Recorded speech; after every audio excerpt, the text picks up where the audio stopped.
So hi guys! So for today's tutorial is may share ako sa inyo na additional feature ni GCash from which kung nagsisave lang din naman kayo ng pera sa bangko or sa wallet nyo or either sa mga piggy bank nyo, mas magandang dito nyo na ilagay kasi po pwede kayong kumita up to 2.6% annual. So if you are interested, please continue watching.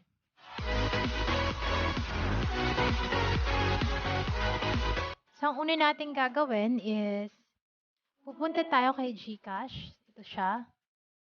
Tapos i-enter natin yung MPIN natin dito. So 4 digit lang yun.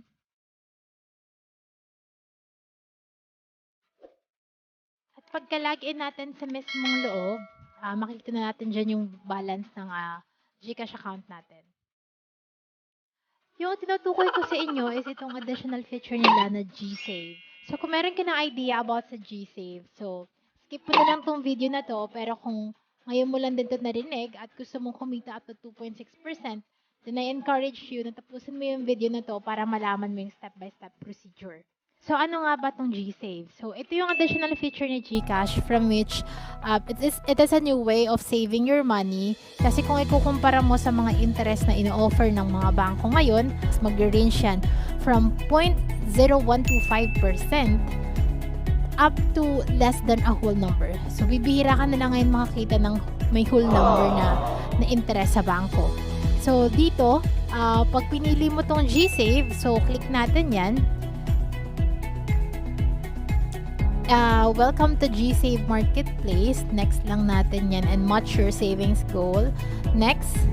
And click natin yung next. So, mapupunta po tayo dito and ang i-click po natin is itong GSave by CIMB.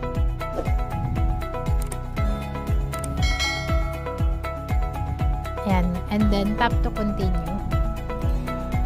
Yan. So, makikita nyo dito is yung account number niya sa gilid and meron silang based interest rate na 2.6% annual. So, para lang din for the clarification, itong 2.6 po is annual po ito ha. So, divided by 12 pa po ito. Pero, at least, this is way higher kung ikukumpara sa mga traditional natin na savings account sa mga bank. So, ang balance ko dito is 52 and 53 cents, 52 pesos and 53 centavos. So, para makapag-dagdag po tayo dito, click lang natin tong deposit. Tapos, enter natin yung amount ng gusto nating idagdag. So, kung yung kanina, ang balance natin is 415, let's say, ang ilalagay ko dito is 300 pesos, click lang po natin yung next sa may baba. Tapos, click confirm. Ayan, and GSave deposit success. So, from 50 pesos, dahil nag-transfer tayo ng 300, nabawas na siya dito sa balance natin. So, i-select na natin yung GSave natin. Dapat andi dito na siya. Yan. So, may marireceive din po tayong transfer confirmation from GCash. GSave by CIMB.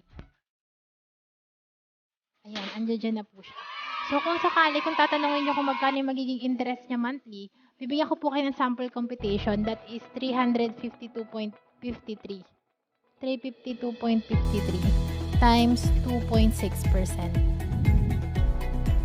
So, 9.16 po siya or pag ni-round off po natin, 9.16 pesos ang makikredit sa account nyo annual. Okay, pero kalimitan, just like traditional banks, yung gross interest na yan, hindi pa yun yung mismo makikredit sa account. So, kadalasan may ibinabawas sa po dyan na withholding tax, normally 20%. So, times 0.18 natin yan. Ang pinaka net interest na makikredit annual is 7.33. So, very minimal lang siya kasi considering na maliit lang din po yung pinasok natin. So, let's say 10,000 ipinasok mo dun and stay mo siya for 1 year. So, times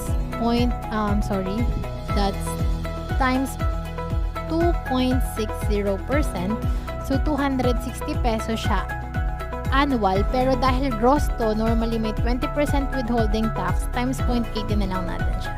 Sa 10,000 pesos nyo na ilalagay nyo sa GSave account nyo, pwede siyang kumita ng 208 pesos annual. Which is not bad kung ilalagay mo lang din naman siya sa bangko mo.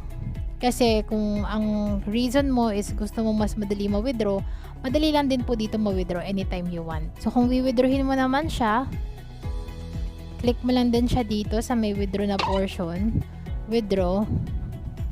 Tapos lagay mo lang din dyan yung amount na 352.53 or kung magkano yung gusto mo withdrawin. And real time din po yung reflection yan. So yun lang po for today's video. And kung may natutunan ka, click mo naman yung subscribe button dyan sa baba and like mo na rin tong video na to para ma-notify ka sa mga susunod kong uploads. Yun lang. Bye-bye!